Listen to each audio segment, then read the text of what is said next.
Hi everyone, ಹೇಗಿದ್ದೀರ ಎಲ್ಲರೂ?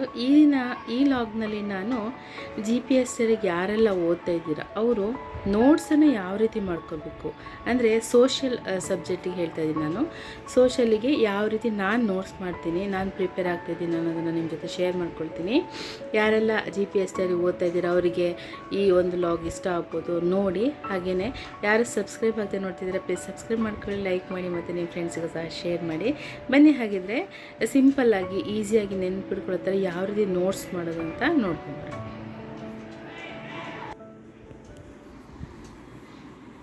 ನೋಡಿ, ಇಲ್ಲಿ ನಾನು 7ನೇ ತರಗತಿದು ಅಧ್ಯಾಯ 3 ಭಾರತಕ್ಕೆ ಐರೋಪ್ಯರ ಆಗಮನ ಅದನ್ನು ಬರ್ಕೊಂಡಿದ್ದೀನಿ. ಈ ರೀತಿ ನೋಟ್ಸ್ ಮಾಡ್ತಾಯಿದ್ದೀನಿ. ನಾನು ಪಾಠ ಪರಿಚಯ ಸ್ವಲ್ಪ ಬರ್ಕೊಂಡಿದ್ದೀನಿ, ಯಾಕಂದರೆ ಇದು ಅನ್ವಯಿಕ ಪ್ರಶ್ನೆಗೆ ಏನಾದ್ರು ಬಂದರೆ ಈ ಪಾಠದಲ್ಲಿ ಏನಿದೆ ಅಂತ ನಮಗೆ ತಕ್ಷಣಕ್ಕೆ ಗೊತ್ತಾಗೋ ಥರ. ಇದೇನು ಬರೆಯೋದು ಬೇಡ, ನೀವು ಬೇಕಿದ್ದರೆ ಬರ್ಕೋಬೋದು. ನೆಕ್ಸ್ಟ್ ನೋಡಿ, ನಾನು ಕ್ವಶನ್ ಥರ ಬರ್ಕೊಳ್ತೀನಿ. ಫಸ್ಟು ಪೋರ್ಚುಗೀಸರ ಬಗ್ಗೆ ಬರೆದಿದ್ದೀನಿ, ಸ್ವಲ್ಪ ಅರ್ಥ ಆಗೋ ರೀತಿ, ಅಂದರೆ ನನಗೆ ಅರ್ಥ ಆಗೋ ರೀತಿಲಿ ನಾನು ಬರ್ಕೊಂಡಿದ್ದೀನಿ. ನೀವು ಸಹ ನಿಮಗೆ ಅರ್ಥ ಆಗೋ ರೀತಿಲಿ ನೀವು ಬರ್ಕೊಳ್ಳಿ. ಅಂದರೆ 1498 ಮೇ 17ರಂದು ವಾಸ್ಕೋ ಡಿ ಗಾಮ ಕೇರಳದ ಕಲ್ಲಿಕೋಟೆಗೆ ಬಂದು ಬರೋದ್ರ ಮೂಲಕ ಭಾರತಕ್ಕೆ ಹೊಸ ಜಲಮಾರ್ಗವನ್ನು ಕಂಡುಹಿಡ್ತಾನೆ. ಓಕೆ, ಮತ್ತು ಈ ಜಲಮಾರ್ಗದ ಮೂಲಕ ಭಾರತಕ್ಕೆ ಯಾರು ಬರ್ತಾರೆ, ಯುರೋಪಿಯನ್ನರ ಪ್ರವೇಶ ಆಗುತ್ತೆ, ಅವರೇ ಮೊದಲಿಗರು. ಓಕೆ, ಮತ್ತು ಪೂರ್ವ ದೇಶದಲ್ಲಿ ವ್ಯಾಪಾರದ ಏಕಸ್ವಾಮ್ಯನವರು ಪಡ್ಕೊಳ್ತಾರೆ. ಆಮೇಲೆ ಇದರ ಗುರಿ ಏನಪ್ಪ ಅಂದರೆ ವಸಾಹತು ಸಾಮ್ರಾಜ್ಯ ಮತ್ತು ಕ್ರೈಸ್ತ ಧರ್ಮ ಪ್ರಚಾರ ಮಾಡೋದೇ ಅವರ ಒಂದು ಗುರಿಯಾಗಿರುತ್ತೆ. ನೆಕ್ಸ್ಟ್ ನೋಡಿ, ಪೋರ್ಚುಗೀಸರ ಏಳಿಗೆಗೆ ಕಾರಣಗಳೇನು ಅಂತ. ಸೊ ಈ ರೀತಿ ಪಾಯಿಂಟ್ಸ್ ವೈಸ್ ಬರ್ಕೊಂಡಿದ್ದೀನಿ. ಏನೇನು ಕಾರಣ? ಕಲ್ಲಿಕೋಟೆ ದೊರೆ ಜಾಮೋರಿನ್ ಪೋರ್ಚುಗೀಸ್ ನಾವಿಕ ವಾಸ್ಕೋ ಡಿ ಗಾಮನಿಗೆ ವ್ಯಾಪಾರದ ಅನುಮತಿ ನೀಡಿರೋದು, ಮತ್ತು 1509ರಲ್ಲಿ ಅಲ್ಬುಕರ್ಕ್ ಭಾರತದ ಗವರ್ನರ್ ಆಗಿ ನೇಮಕ ಆಗಿದ್ದು, ಮತ್ತು ವಿಜಯಪುರದ ಸುಲ್ತಾನಿಂದ ಗೋವಾವನ್ನು ವಶಪಡಿಸಿಕೊಂಡಿದ್ದು. ಗೋವಾ ಪೋರ್ಚುಗೀಸರ ರಾಜಧಾನಿ ಮತ್ತು ಇದು ಕೊನೆಯವರೆಗೂ ಅವರ ರಾಜಧಾನಿಯಾಗಿಯೇ ಇತ್ತು. ಇವನ ನಂತರ ಬಂದ ಗವರ್ನರ್ಗಳು ದಿಯು ದಮನ್ ಮತ್ತು ಸ್ಯಾಟಲೈಟ್ ಬೇಸಿನ್, ಚೌಲ್, ಮುಂಬೈ ಮತ್ತು ಈ ಸುಮಾರು ಪ್ರದೇಶಗಳನ್ನು ಅವರು ಇಲ್ಲಿ ವಸಾಹತು ಸ್ಥಾಪನೆ ಮಾಡಿದ್ರು. ಇದಿಷ್ಟು ಪೋರ್ಚುಗೀಸರ ಏಳಿಗೆಗೆ ಕಾರಣ. ಓಕೆನಾ? ನೆಕ್ಸ್ಟ್ ಬರುತ್ತೆ ಅದರಲ್ಲಿ ಅವನತಿಗೆ ಕಾರಣ. ನಾನು ಅದನ್ನು ಕ್ವಶನ್ ಥರ ಬರ್ಕೊಂಡಿದ್ದೀನಿ. ಪೋರ್ಚುಗೀಸರ ಅವನತಿ ಅಂತಿದೆ, ಅವನತಿಗೆ ಕಾರಣ ಏನು ಅಂತಿದೆ. ನೀವು ಬುಕ್ಕಲ್ಲಿ ನೋಡೋದಾದ್ರೂ ನೋಡ್ಬೋದು. ನೋಡಿ, ಪೋರ್ಚುಗೀಸರು ಅಂತಿದೆ, ಪೋರ್ಚುಗೀಸರ ಏಳಿಗೆ ಕಾರಣಗಳು ಅಂತ ಕ್ವಶನ್ ಮಾಡ್ಕೊಂಡಿದ್ದೀನಿ ಅಷ್ಟೇ. ಕಾರಣ ಇಷ್ಟೇ, ಕ್ವಶನ್ ಮಾಡಿಕೊಂಡ್ರೆ ನನಗೆ ಈಸಿ ಆಗುತ್ತೆ. ಮತ್ತು ಇದನ್ನು ಪಾಯಿಂಟ್ಸ್ ವೈಸ್ ಬರ್ಕೊಂಡಿದ್ದೀನಿ. ನಾನು ನೋಟ್ಸ್ ಮಾಡ್ತಾ ಇರೋದು, ಸೊ ನಾನು ನೋಟ್ಸ್ ಓದಿದ್ರೆ ಸಾಕಾಗುತ್ತೆ, ಬುಕ್ ಓದೋ ಅವಶ್ಯಕತೆ ಇಲ್ಲ. ನೆಕ್ಸ್ಟು ನೋಡಿ, ಪೋರ್ಚುಗೀಸರ ಅವನತಿಗೆ ಕಾರಣಗಳೇನು ಮಾಡ್ಕೊಂಡಿದ್ದೀನಿ ಅಷ್ಟೇ. ಮತ್ತು ಇದಕ್ಕೆ ಈ ಪ್ಯಾರಾಗ್ರಾಫಲ್ಲಿ ಬರುತ್ತಲ್ಲ, ಇದು ತುಂಬ ಇಂಪಾರ್ಟೆಂಟು. ಅವನತಿಗೆ ಕಾರಣ ಇಲ್ಲಿಂದ ಇಲ್ಲಿ ತನಕ ಬರ್ಕೊಂಡಿದ್ದೀನಿ, ಆದರೆ ಇದಕ್ಕೆ ಒಂದು ಕ್ವಶನ್ ಕ್ರಿಯೇಟ್ ಮಾಡಿದ್ದೀನಿ. ನೋಡಿ, ಇಷ್ಟ ಆಯಿತಾ? ಅವನತಿಗೆ ಕಾರಣ ನಿಮಗೆ ಗೊತ್ತಿದೆ, ಎಷ್ಟು ಪಾಯಿಂಟ್ ವೈಸ್ ಮಾಡಿ ಬರ್ಕೊಂಡಿದ್ದೀನಿ. ನೋಡಿ, ಅದಕ್ಕೆ ಈ ಪ್ಯಾರಾಗ್ರಾಫಲ್ಲಿ ಇದೆಯಲ್ಲ, ಇದಕ್ಕೆ ಭಾರತೀಯ ಸೇನಾಪಡೆಯ ಗೋವಾ ವಿಮೋಚನೆಗೊಳಿಸಿದ್ದ ರೀತಿಯನ್ನು ವಿವರಿಸಿ. ಭಾರತೀಯ ಸೇನಾಪಡೆಯೂ ಆಗಬೇಕು, ಭಾರತೀಯ ಸೇನಾಪಡೆಯೂ ಇದು. ಗೋವಾ ವಿಮೋಚನೆಗೊಳಿಸಿದ ರೀತಿಯನ್ನು ವಿವರಿಸಿ ಅಂತ ಒಂದು ಕ್ವಶನ್ ಮಾಡ್ಕೊಂಡಿದ್ದೀನಿ. ಸೊ ಅದನ್ನು ಸ್ವಲ್ಪ ಡೀಟೇಲಾಗಿ ನಾವು ಬರೆದಿದ್ದೀನಿ. ಅಂದರೆ ನೀವು ಯಾವ್ದಾದ್ರು ಕ್ವಶನ್ ಆನ್ಸರ್ ಬರಿಬೇಕಾದ್ರೆ ಸ್ವಲ್ಪ ಪೀಠಿಕೆ ಉಪಸಂಹಾರ ಬರೆದು ಬರೀರಿ.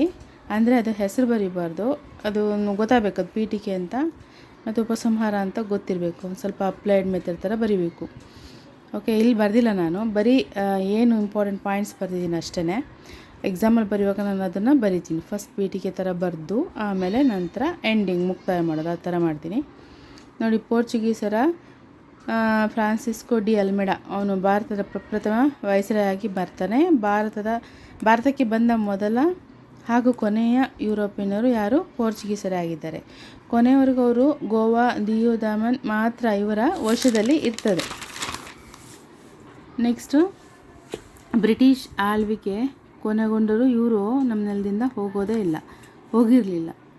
ಹಾಗಾಗಿ ಗೋವಾ ವಿಮೋಚನೆಗಾಗಿ ಭಾರತೀಯರು ಅಹಿಂಸಾತ್ಮಕ ಚಳುವಳಿಯನ್ನು ಕೈಗೊಳ್ತಾರೆ. ಕೊನೆಗೆ 1961ರಲ್ಲಿ ಭಾರತೀಯ ಸೇನಾಪಡೆಯು ಪೋರ್ಚುಗೀಸರನ್ನು ಬಡಿದೋಡಿಸುವ ಮೂಲಕ ಗೋವಾ ವಿಮೋಚನೆಗೊಂಡಿತ್ತು. ಈ ರೀತಿಯಾಗಿ ನಾನು ಕ್ವಶನ್ ಮಾಡ್ಕೊಂಡಿದ್ದೀನಿ. ಸೊ ಇದು ಒಂಥರ ಯೂಸ್ ಆಗುತ್ತೆ ಅನ್ನೋದು. Next question, Dutch East India ಸ್ಥಾಪನೆ ಮತ್ತು ಅವರ ವ್ಯಾಪಾರಿ ಕೇಂದ್ರಗಳ್ಯಾವುದು ಮತ್ತು ಅವನತಿ ಬಗ್ಗೆ ಬರೆಯಿರಿ ಅಂತ ಮಾಡ್ಕೊಂಡಿದ್ದೀನಿ. ಅದನ್ನು ನಾವೀಗ ಹಿಂಗೆ ಪಾಯಿಂಟ್ಸ್ ವೈಸ್ ಅದೇ ಥರ ಬರಿತಾ ಹೋಗ್ತಾ ಇದ್ದೀನಿ. ಓಕೆ, ನೋಡಿ ಇಲ್ಲಿ ಡಚ್ ಈಸ್ಟ್ ಇಂಡಿಯಾ ಸ್ಥಾಪನೆ ಯಾವಾಗಾಯಿತು? 1602ರಲ್ಲಿ. ಮತ್ತು ನಂತರ ಪೋರ್ಚುಗೀಸರ ನಂತರ ಬಂದ ಯುರೋಪಿಯನ್ನರು ಯಾರಪ್ಪ ಅಂದರೆ ನೆದರ್ಲ್ಯಾಂಡ್ ದೇಶದ ಡಚ್ಚರು. ನೆದರ್ಲ್ಯಾಂಡ್ ಅಂತ ಬರ್ಕೊಂಡ್ರೆ ನಮಗೆ ಅವ್ರ ದೇಶ ಯಾವ ದೇಶರು ಅಂತ ಗೊತ್ತಿರುತ್ತಲ್ವ. ಮತ್ತು ಇವರು ಪೂರ್ವ ದೇಶಗಳೊಂದಿಗೆ ವ್ಯಾಪಾರದ ಏಕಸಮಯವನ್ನು ಅವರು ಪಡೀತಾರೆ. ಇವರು ಅದ್ರ ಜೊತೆಗೆ ಆ ಪ್ರದೇಶದಲ್ಲಿ ಯುದ್ಧ ಮಾಡುವ, ಶಾಂತಿ ಸಂಧಾನ ಮಾಡುವಂಥ ಅಧಿಕಾರವನ್ನು ಪಡ್ಕೊಳ್ತಾರೆ. ಪುಲಿಕಾಟ್ ಇದೆಲ್ಲ ಡಚ್ಚರ ರಾಜಧಾನಿ. ನೆಕ್ಸ್ಟ್ ನೋಡಿ, ಡಚ್ಚರ ವ್ಯಾಪಾರಿ ಕೇಂದ್ರಗಳು ಅಂತ ಹೇಳಿ ಬರ್ಕೊಂಡಿದ್ದೀನಿ ಯಾವುದ್ಯಾವುದಂತ. ಆಗ್ರಾ, ಮಚಿಲಿಪಟ್ಟಣ, ಸೂರತ್, ಕರೆಗಲ್ ಮತ್ತು ನಾಗಪಟ್ಟಣ ಮತ್ತು ಕೊಚ್ಚಿ. ಅವರ ಅವನತಿ ಹೇಗಾಯಿತು ಅಂತ. ಅದಷ್ಟು ಅವನತಿ ಹೇಗಾಯಿತು ಅಂದರೆ ಇಂಗ್ಲೀಷರೊಂದಿಗೆ ಸಂಘರ್ಷಕ್ಕೆ ಅವರು ಇಳಿದಿದ್ದು. ಅವ್ರ ಜೊತೆ ಪೈಪೋಟಿ ಮಾಡೋಕ್ಕಾಗದೆ ಅವರು ಆಗ್ನೇಯ ಏಷ್ಯಾ ಅವರ ದ್ವೀಪಗಳ ರಾಷ್ಟ್ರ ಇರ್ತಾರೆ ಅಲ್ಲಿಗೆ ಅವರು ಓಡೋಗ್ತಾರೆ. ಓಕೆ, ಆ ಕಡೆ ಗಮನ ಹರಿಸ್ತಾರೆ. ಆ ದ್ವೀಪಗಳು ಯಾವ್ಯಾವುದು ಅಂದರೆ ಇಂಡೋನೇಷ್ಯಾ, ಮಲಯ, ಥಾಯ್ಲ್ಯಾಂಡ್, ಫಿಲಿಪೈನ್ಸ್ ಮತ್ತು ಕಾಂಬೋಡಿಯಾ.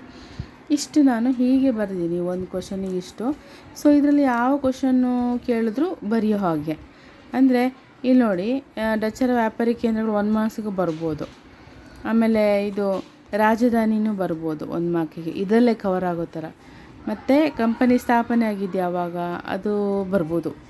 ಈ ಥರ 1 ಮಾರ್ಕ್ಸಿಗೂ ಮತ್ತು ವಿವರಣಾತ್ಮಕ ಪ್ರಶ್ನೆಗೆ ಯೂಸ್ ಆಗೋ ಥರ ಬರ್ಕೊಂಡಿದ್ದೀನಿ. ಆದರೆ ಕ್ವಶನ್ ಇಲ್ಲಿ ವಿವರಣಾತ್ಮಕ ಪ್ರಶ್ನೆಗೆ ಬರೋ ಥರ ಕ್ವಶನ್ನ ಬರ್ಕೊಂಡಿದ್ದೀನಿ. ಈಗ ನೆಕ್ಸ್ಟು, ಇಂಗ್ಲೀಷರ ಭಾರತದಲ್ಲಿ ರಾಜಕೀಯ ಸಾರ್ವಭೌಮತ್ವವನ್ನು ಸಾಧಿಸಿದ ಬಗೆ ವಿವರಿಸಿ ಅಂತಿದೆ. ಅದಿಲ್ಲ ಕ್ವಶನ್, ನಾನೇ ಬರ್ದಿರೋದು. ಓಕೆ, ಆ ಥರ ನಿಮಗೆ ಗೊತ್ತಾಗುತ್ತೆ ಕ್ವಶನ್ಸ್ ಕ್ರಿಯೇಟ್ ಮಾಡ್ಕೊಳ್ಳೋದು. ಆ ರೀತಿ ನೀವು ಮಾಡ್ಕೊಳ್ಳಿ. ನೋಡಿ, ಇಂಗ್ಲೀಷರು ಅಂತ ಇದೆ, ಇದಕ್ಕೆ ನಾನು ಆ ರೀತಿ ಕ್ವಶನ್ ಬರ್ಕೊಳ್ತೀನಿ. ಇದರಲ್ಲಿ 1 ಮಾರ್ಕ್ಸ್ ಕ್ವಶನ್ನ ನಾನು ಗಮನ ಇಟ್ಟು ನೆಕ್ಸ್ಟು ಎಲ್ಲ ವಿವರಣಾತ್ಮಕ ಬರಿತೀನಿ. ಇದಾದಮೇಲೆ ಫ್ರೆಂಚರು ಬರಿತೀನಿ. ಈ ರೀತಿಯಾಗಿ ಬರ್ಕೋಬೋದು. ಮತ್ತು ಸ್ವಲ್ಪ ಈ ವ್ಯಾಪಾರಿ ಕೇಂದ್ರಗಳನ್ನು ಒಂದೊಂದು ಅಕ್ಷರದ ಥರ ಕೋಡ್ ಥರನೂ ಬರ್ಕೊಳ್ತೀನಿ. ಇದು ಸಹ ಯೂಸ್ ಆಗುತ್ತೆ. ಓಕೆ ಫ್ರೆಂಡ್ಸ್, ಈ ವಿಡಿಯೋ ನಿಮಗೆ ಯೂಸ್ಫುಲ್ ಅಂತ ಅಂದ್ಕೊಳ್ತೀನಿ. ಯೂಸ್ಫುಲ್ ಅಂತಾದರೆ ನೀವು ಸಹ ಇದೇ ಥರ ರೆಡಿಯಾಗಿ ಸಿಗೋಣ ಹಾಗೆ ಮುಂದಿನ ಒಂದು ವ್ಲಾಗ್ನಲ್ಲಿ. ಅಲ್ಲಿವರೆಗೂ ಥ್ಯಾಂಕ್ ಯು, ಬಾಯ್.